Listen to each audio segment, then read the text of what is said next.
Hey, welcome back. This is Noah, 27, always responsible, always trying to play it safe. He thinks the biggest companies run everything, until he notices a stranger behind the curtain.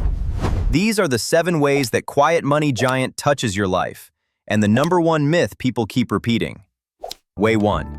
It doesn't sell products, it sells management, and gets paid in fees.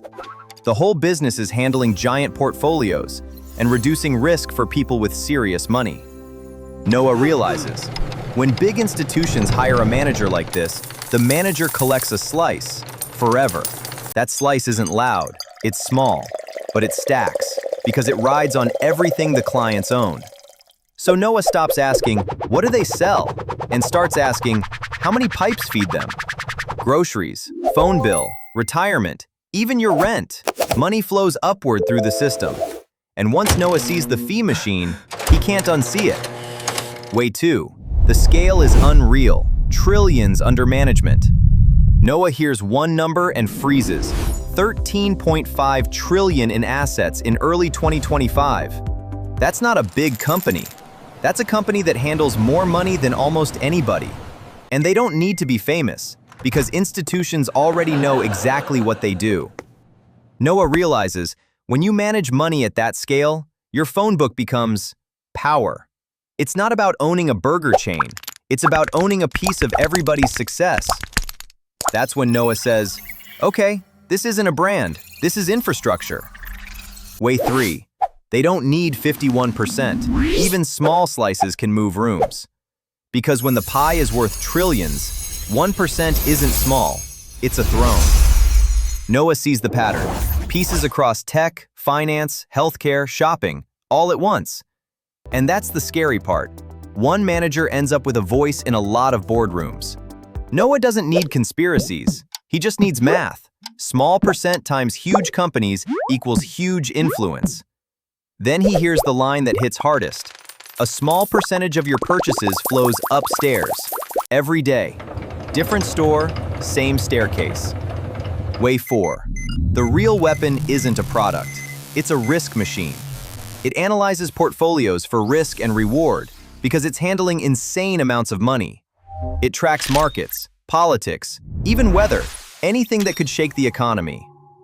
Noah realizes this isn't just used inside, it's licensed out too.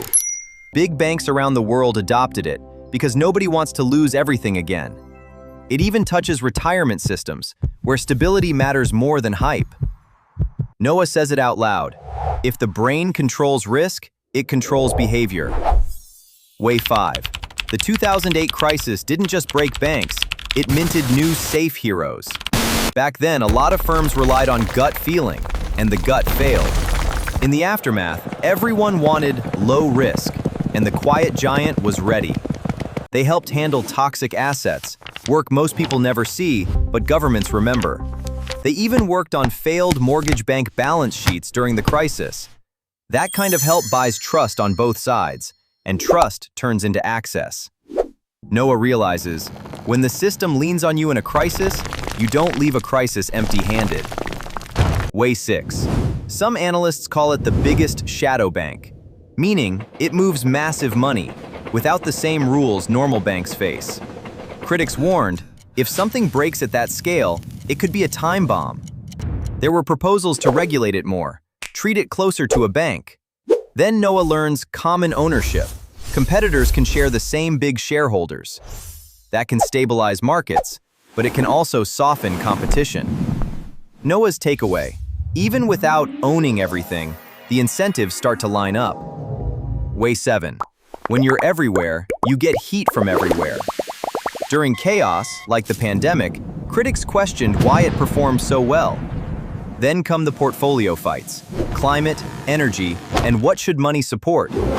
And it gets political fast. ESG makes some people cheer, and others cut ties. Now the one myth, they're buying every house. Noah heard it non-stop. But that's not what's happening. Most exposure is through mortgages, apartments, and builders, not shopping for houses one by one. And people mix up names. A different firm is the one tied to single-family rentals. Different company, not the same. Noah writes the list down, Because once you see the system, you stop chasing ghosts. 1. Fees. 2. Trillions. 3. Small slices. 4. The risk brain. 5. Crisis trust. 6. Shadow bank power. 7. Controversy and the myth trap. Noah's rule now is simple. If you don't understand the pipes, don't repeat the rumor. He's not trying to fight the giant. He's trying to understand where his money really goes. And that's the whole point of Wealth Crash and Rise. Money stories that actually make you sharper. Drop a comment. I'm not Noah. If you want the next episode, tell me what topic should get the story treatment. Because the real flex isn't conspiracy, it's clarity.